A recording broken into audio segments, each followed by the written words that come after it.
ओम नमः शिवाय।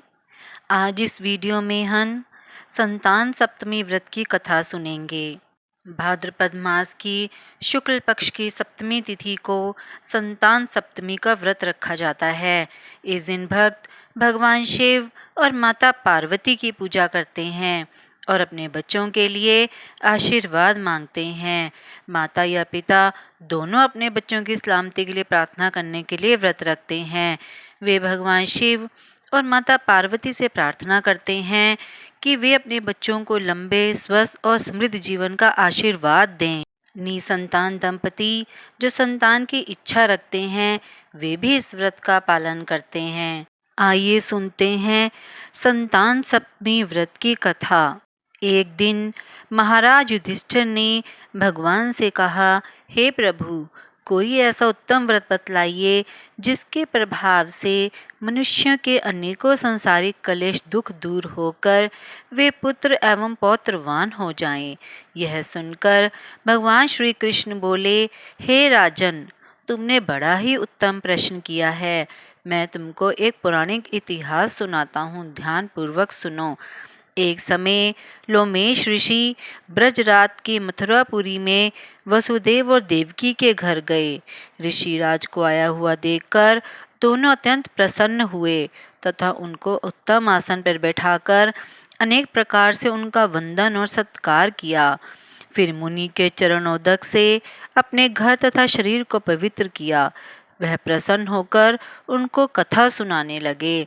लोमेश ऋषि ने कहा कि हे देवकी, दुष्ट दुराचारी पापी कंस ने तुम्हारे कई पुत्र मार डाले हैं, जिसके कारण तुम्हारा मन अत्यंत दुखी है। इसी प्रकार राजा नहुष की पत्नी चंद्रमुखी भी दुखी रहा करती थी, किंतु उसने संतान सप्तमी का व्रत विधि विधान सहित किया, जिसके प्रताप से उसको संतान का सुख प्राप्त हुआ। यह सुनकर देवकी ने हाथ जोड़कर मुनि से कहा, हे ऋषिराज, कृपा करके रानी चंद्रमुखी का संपूर्ण वृतांत तथा इस व्रत को विस्तार सहित मुझे बतलाइए, जिससे मैं भी इस दुख से छुटकारा पा जाऊं।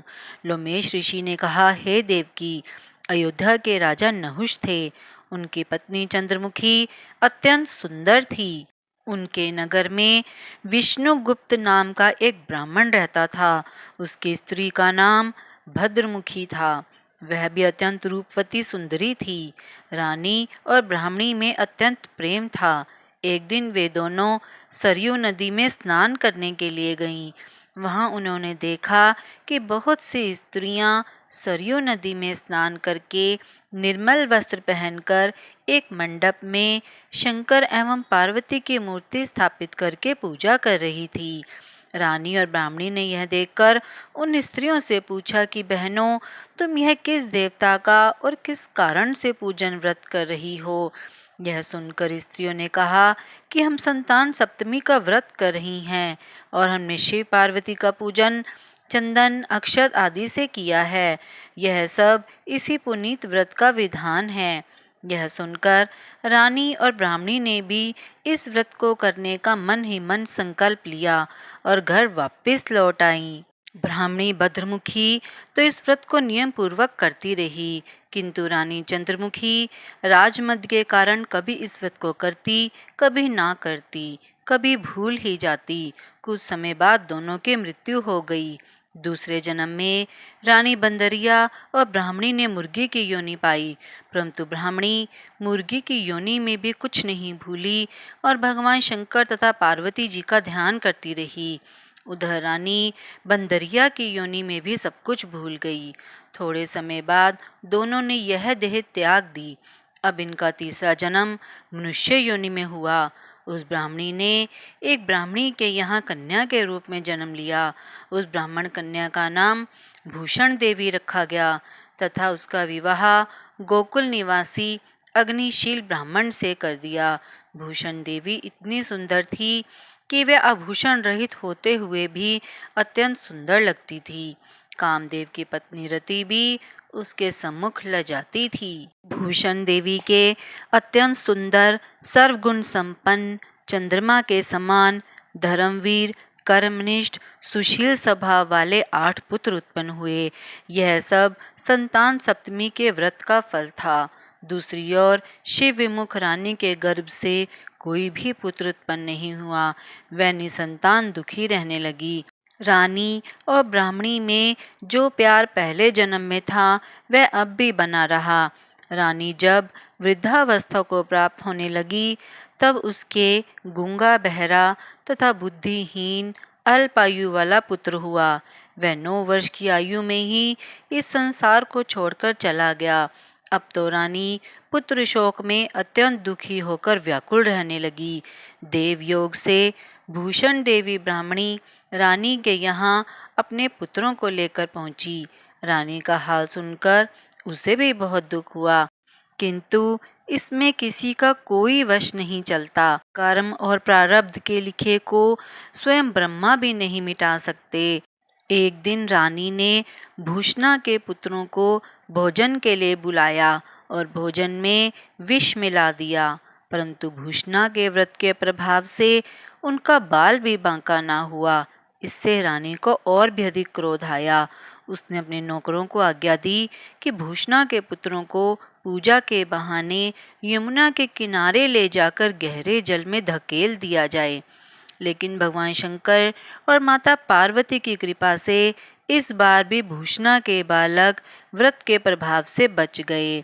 रानी ने जल्लादों को बुलाकर आज्ञा दी कि ब्राह्मण बालकों को वध स्थल पर ले जाकर मार डालो, लेकिन जल्लादों द्वारा बेहद प्रयास करने पर भी बालक न मर सके। यह समाचार सुनकर रानी को आश्चर्य हुआ। उसने भूषणा को बुलाकर सारी बात बताई और फिर क्षमा याचना करके उससे पूछा कि किस कारण तुम्हारे बच्चे नहीं मर पाए। भूषणा बोली, क्या आपको पूर्व जन्म की बात स्मरण नहीं है? रानी ने आश्चर्य से कहा, नहीं, मुझे तो कुछ भी याद नहीं है। तब उसने कहा, सुनो, पूर्व जन्म में तुम राजा नहुष की रानी थी और मैं तुम्हारी सखी। हम दोनों ने एक बार भगवान शिव का डोरा बांधकर संकल्प किया था कि जीवन भर संतान सप्तमी का व्रत किया करेंगी, किंतु दुर्भाग्यवश हम भूल गईं और व्रत के अवहेलना होने के कारण विभिन्न योनियों में जन्म लेती हुई अब फिर मनुष्य जन्म को प्राप्त हुई हैं। अब मुझे उस व्रत की याद हो आई थी, इसलिए मैंने व्रत किया। उसी के प्रभाव से आप मेरे पुत्रों को चाहकर भी न मरवा सकीं। यह सब सुनकर रानी ने भी विधि पूर्वक संतान सुख देने वाला यह संतान सप्तमी का व्रत रखा।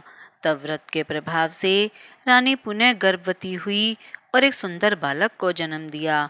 उसी समय से पुत्र प्राप्ति और संतान की रक्षा के लिए यह व्रत प्रचलित है। भगवान शंकर के व्रत का ऐसा प्रभाव है कि पथभ्रष्ट मनुष्य भी अपने पथ पर अग्रसर हो जाता है और अनंत ऐश्वर्य भोगकर मोक्ष को प्राप्त होता है। लोमेश ऋषि ने फिर कहा, हे देवकी, तुम भी इस संतान सप्तमी व्रत को करने का संकल्प अपने मन में करो, तुमको भी संतान सुख मिलेगा। इतनी कथा सुनकर देवकी हाथ जोड़कर लोमेश ऋषि से पूछने लगी, हे ऋषि राज, मैं इस पुनीत संतान सप्तमी के व्रत को अवश्य करूंगी। कृपा करके आप कल्याणकारी एवं संतान सुख देने वाले इस संतान सप्तमी व्रत का विधान, नियम, विधि आदि विस्तार से समझाइए। यह सुनकर ऋषि बोले, हे देवकी, यह पुनीत संतान सप्तमी व्रत भादों के महीने में शुक्ल पक्ष की सप्तमी के दिन किया जाता है। उस दिन ब्रह्म मुहूर्त में उठकर किसी नदी अथवा कुएं के पवित्र जल में स्नान करके निर्मल वस्त्र पहनने चाहिए। श्री शंकर भगवान तथा जगदम्बा पार्वती जी की मूर्ति स्थापित करें। प्रतिमाओं के सम्मुख सोने चांदी की तारों का अथवा रेशम का एक गंडा बनाएं। उस गंडे में 7 गांठें लगानी चाहिए। इस गंडे को धूप, दीप, अष्टगंध से पूजा करके अपने हाथ में बांधें और भगवान शंकर से अपनी मनोकामना सफल होने की प्रार्थना करें। उसके बाद 7 पुए बनाकर भगवान का भोग लगाएं और साथ ही पुए एवं यथाशक्ति सोने या चांदी की अंगूठी बनाकर इन सबको एक तांबे के पारा में रखकर और उनका विधि से पूजन करके किसी सदाचारी धर्मनिष्ठ ब्राह्मण को दान दें। उसके बाद 7 पुआ स्वयं प्रसाद के रूप में ग्रहण करें। इस प्रकार इस संतान सप्तमी व्रत का पारायण करना चाहिए। हर साल शुक्ल पक्ष की सप्तमी के दिन इस व्रत को करने से समस्त पाप नष्ट हो जाते हैं और भाग्यशाली संतान उत्पन्न होती है और अंत में शिवलोक की प्राप्ति होती है। हे देवकी, मैंने तुमको संतान सप्तमी का व्रत संपूर्ण विधि विधान सहित बता दिया। उसको अब तुम नियम पूर्वक करो, जिससे तुमको उत्तम संतान पैदा होगी। इतनी कथा कहकर भगवान आनंद कंद श्री कृष्ण ने धर्मावतार युधिष्ठिर से कहा कि श्री लोमेश ऋषि इस प्रकार मेरी माता को शिक्षा देकर चले गए। ऋषि के कथनानुसार हमारी माता देवकी ने इस व्रत को नियमानुसार किया, जिसकी प्रभाव से हम उत्पन्न हुए। यह व्रत विशेष रूप से स्त्रियों के लिए कल्याणकारी है, परंतु पुरुषों को भी समान रूप से कल्याणदायक है। संतान सुख देने वाला, पापों का नाश करने वाला यह उत्तम व्रत है। नियम पूर्वक जो कोई इस व्रत को करता है और भगवान शंकर और पार्वती जी की सच्चे मन से आराधना करता है, निश्चय ही अमर पद प्राप्त कर अंत में शिवलोक को जाता है। संतान सप्तमी व्रत की कथा यहीं पर समाप्त होती है। अगर आप मेरे चैनल पर नए हैं तो आप मेरे चैनल को सब्सक्राइब कीजिए, ताकि आपको मेरी आने वाली वीडियो की नोटिफिकेशंस मिलती रहें। आप मेरी वीडियो को ज़्यादा से ज़्यादा लाइक और शेयर कीजिए।